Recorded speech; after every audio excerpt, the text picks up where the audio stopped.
मैं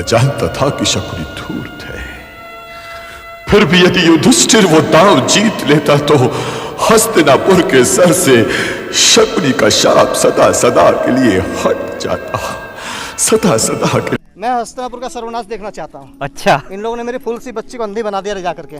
ओके। तो मैं मर जाऊंगा लेकिन मेरी हड्डियों से तुम ये बना लेना पासा। हाँ। और यही पासा भविष्य में जो है पांडवों का सर्वनाश का कारण बन रहे हैं कि हे कमल नेत्र वेणु कणन तरविंद दलाय ताक्षम वरहावतम समसितम बुध सुंदरांगम।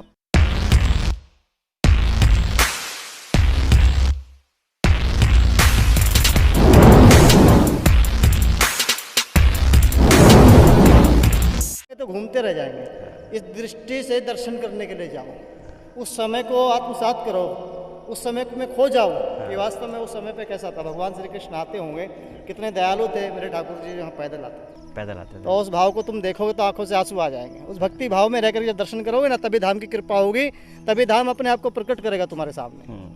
और ऐसे घूमोगे तो घूम के चले जाओगे बस। मंदिर में घंटा बजा, ऐसे किए निकल गए। विदेश में हमारी संस्कृति को अपनाया जा रहा है और यहाँ संस्कृति भूल रहे हैं। स्थान है। हाँ, ये हाँ, अच्छा, इसको बोलते कुंती महल। इसके देखिए ओके, दीवार है, वो भी बच रही है, अवशेष इसके हैं। अच्छा, तो ये काफी ऊंचाई पर रहा होगा। हाँ, ये काफी ऊंचाई पर था। हाँ, अभी क्योंकि SI के अंडर में है। अच्छा, तो पुरातत्व विभाग वालों ने खुदाई वगैरह चालू हो रही है उनकी। अच्छा, तो उनके अंदर में यहाँ खुदाई नहीं कर सकता किस तरह से। अभी दीवार देख रहे हैं? हाँ, ये वाली दीवार। ये महल की दीवार है। ओके, कुछ अवशेष बच रहे हैं। सो गाइस, ये आप देख सकते हो यहाँ पे ये दीवार है। ये रियल है, अभी इसकी खुदाई की कोई ज़रूरत नहीं है, क्योंकि बहुत ज़्यादा ऊंचाई पे है तो बाढ़ का असर इसके ऊपर नहीं हुआ।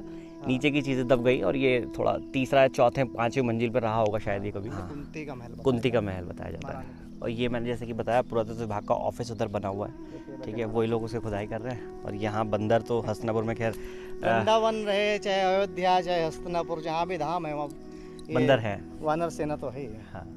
वो जो पासा वगैरह निकले थे वो सब यहाँ रखे हैं, लेके चले गए हैं, लैब चले गए हैं। और जब निकले मैं था यहाँ, खुदाई हो रही थी, टेस्टिंग के लिए गए।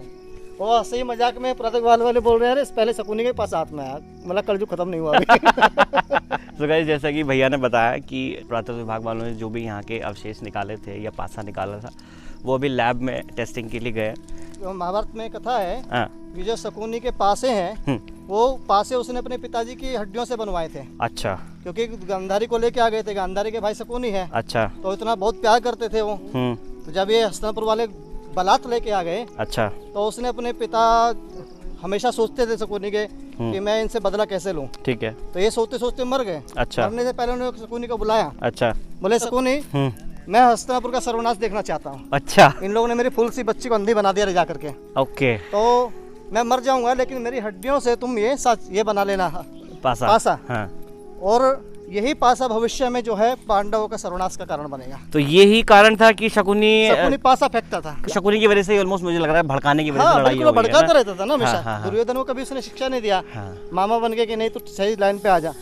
हमेशा भड़काते रहते, नहीं तुझे राजा बनना है, तुझे राजा बनना है ना। जो दुष्ट होता है वो बड़ा मीठा बन के काटता है। तो मीठे बन के वो फिर क्या हुआ, जब दूध क्रीड़ा हुआ था तो उसमें एक चीज देखा हुआ, हमेशा जो जुआ खेलते हैं दोनों पक्ष और विपक्ष चाल चलते हैं, लेकिन उसमें कौन चल रहा था कौरवों की तरफ से?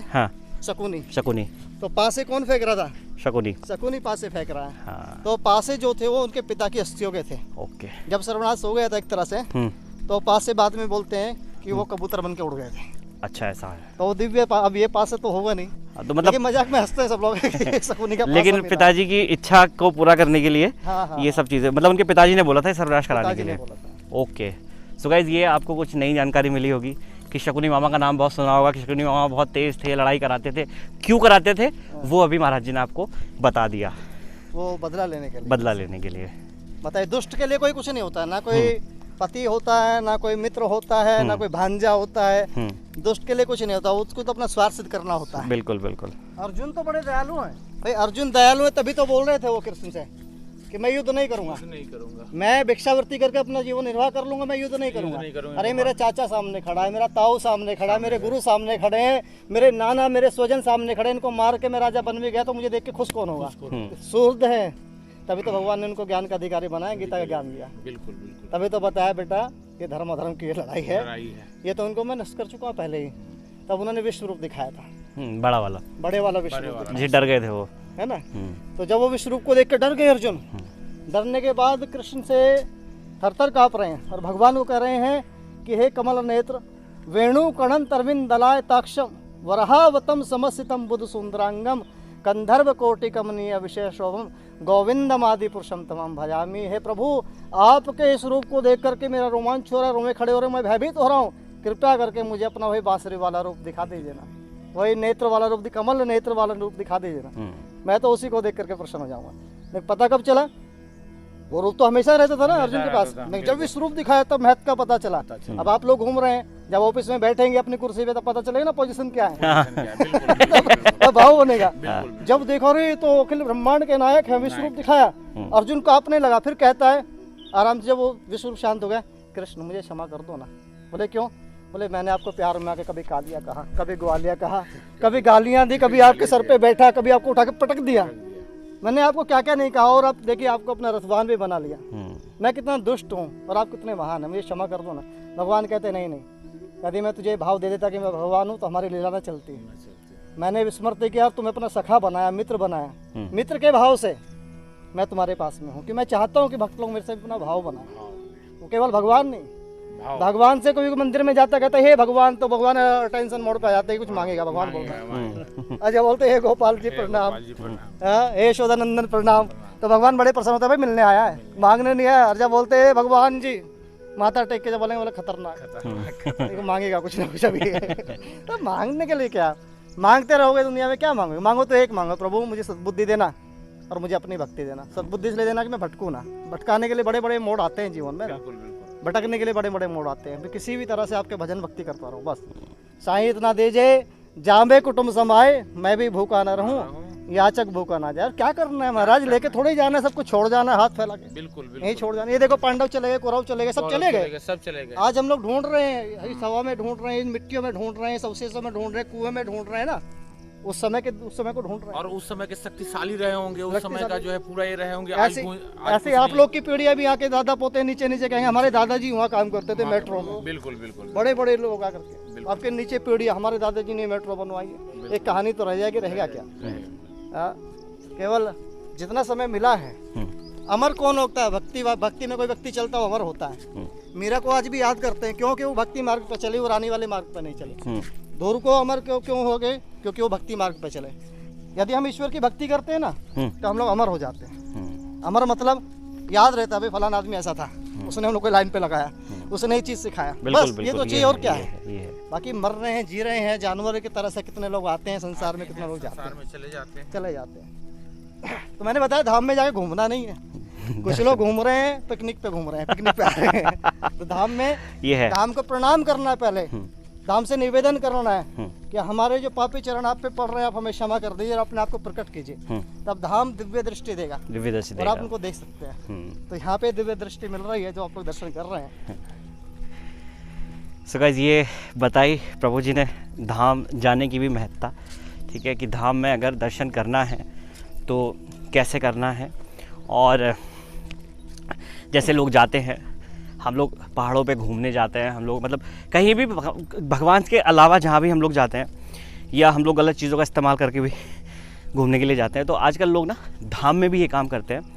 और इधर से प्रभु जी, इधर से नहीं, अभी हम लोग ऊपर जाएंगे। अच्छा, ओके ओके, दिखाने का प्रयास करेंगे। तो लोग धाम में घूमने के लिए जाते हैं, जैसे कि प्रभु जी ने बताया, और ये बिल्कुल ठीक है। हम लोग के मुंह से कभी निकलता नहीं है कि हमें बद्रीनाथ जाना है दर्शन करने के लिए, या हमें हरिद्वार जाना है दर्शन करने के लिए, या हम लोगों को ऋषिकेश जाना है या वृंदावन जाना है। निकलता यही है कि हमें घूमने जाना है। और प्रभु जी ने जैसे बताया कि घूमने जाना है, तो हम पूरी ज़िंदगी घूमते ही रह जाते हैं। तो घूमने नहीं जाना। धाम ना विशाल प्रभु मूर्तिमान रहते हैं, जैसे भगवान की मूर्ति ना चतुर्भुज रूप में, ऐसे जो धाम के देवता वो मूर्तिमान है, वही आएगा जिसको बुलाएंगे। अब देखिए इतने लोग आए दर्शन के लिए। हाँ देखो वो लोग रुके। उनको दर्शन नहीं देने तो थे। हमको तो कुछ पता भी नहीं था, हम तो ऐसे ही गाड़ी से आए, घूमते हुए जा रहे थे। तो ऐसे निकल भी जाते हैं अब तक आप अभी तक निकल गए, और इनसे क्या? मुलाकात हुई इनसे। हाँ। इनसे मैंने 2 शब्द पूछा कि महाराज जी बताएं तो हस्तिनापुर किधर, अभी उन्होंने किधर कहा, देखना है? अच्छा, अभी ओके। उन्होंने कहा घूमते हुए जा रहे थे, अब दर्शन करते हुए जा रहे हैं, केवल इतना फर्क हो गया। हाँ। तो जिस पे कृपा, नहीं कितने लोग आते हैं, संख्या बिल्कुल लोग आते बिल्कुल हैं। कोई किस भावना से आता है, कोई किस भावना से आता है। और उन्होंने द्रौपदी ने इसको शापित भूमि कर दिया, कहीं लिखा हुआ नहीं। कहीं लिखा हुआ है। वो है महाभारत में लिखा, द्रौपदी तो बड़ी भक्त वत्सला, ऐसा बताया गया। हाँ।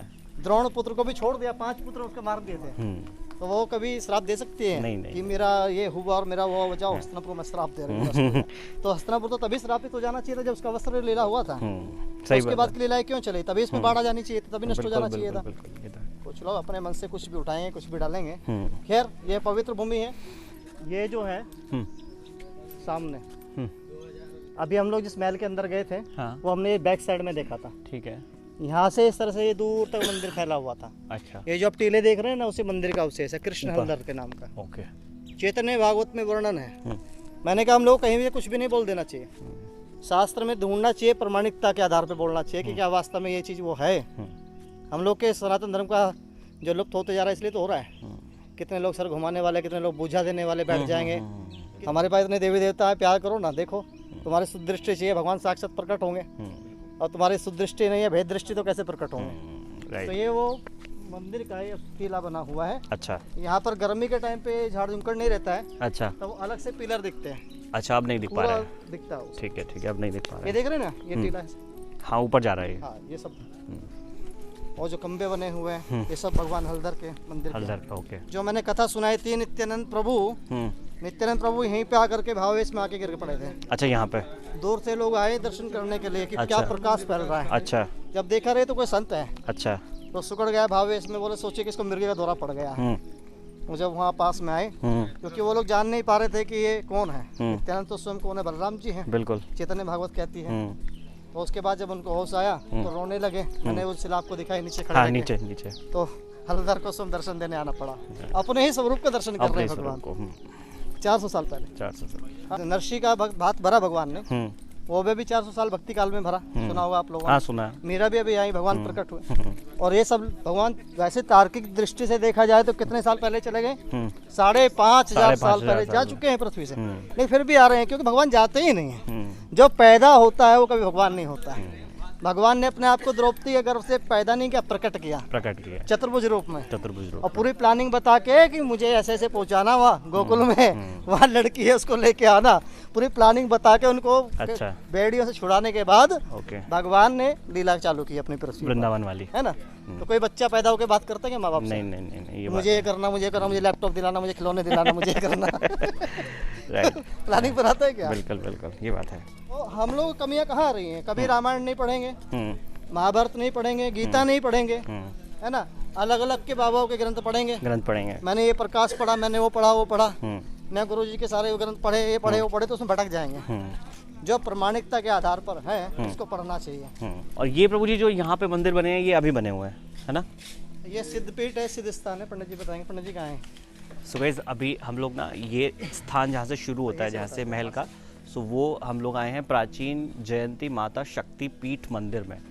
और पंडित जी बताएंगे यहाँ का ऐतिहासिक नगरी महाभारत कालीन पांडव टीले पर स्थित जयंती माता शक्तिपीठ मंदिर पर आप हैं, जहां माता सती की दाहिनी जंगा का अंग गिरा।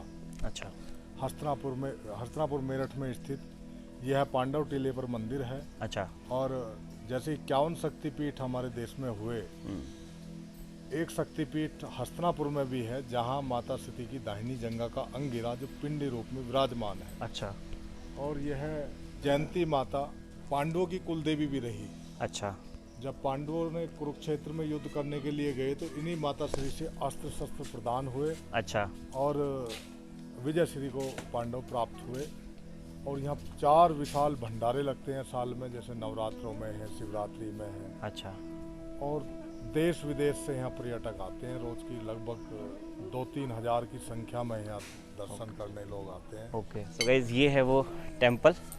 ठीक है, अब मैं आपको यहाँ से दर्शन करा देता हूँ एक बार। और इस हरियाली भरे इस पूरे जंगल टाइप टीले के ऊपर ये इतना भव्य और सुंदर मंदिर इतना मनमोहक लगता है ना कि कसम से लगता है कि बस यहीं बैठे रहो। सो ये दर्शन करें हम लोगों ने जयंती माता। तो आपने देखा ये हस्तिनापुर की सीरीज़ का एपिसोड 5 और आने वाले एपिसोड्स और भी इंटरेस्टिंग होने वाले हैं। अगर आपने इससे पहले के एपिसोड्स नहीं देखे हैं तो एंड स्क्रीन में लिंक दिए हुए हैं, डिस्क्रिप्शन में लिंक है, जाके पहले सारे एपिसोड्स चेकआउट कर लें। मैं वादा करता हूँ आपसे कि आपने ऐसा कंटेंट किसी यूट्यूब चैनल पे हस्तिनापुर के बारे में नहीं देखा होगा। और अगर आपने नहीं देखा है, ये मेरी बात सच है, तो चैनल को सब्सक्राइब करे बिना चैनल को मत छोड़ना, वीडियो को लाइक करना, शेयर करना। मिलता हूँ नेक्स्ट ब्लॉग में। Stay tuned for new blog. Bye bye and good night.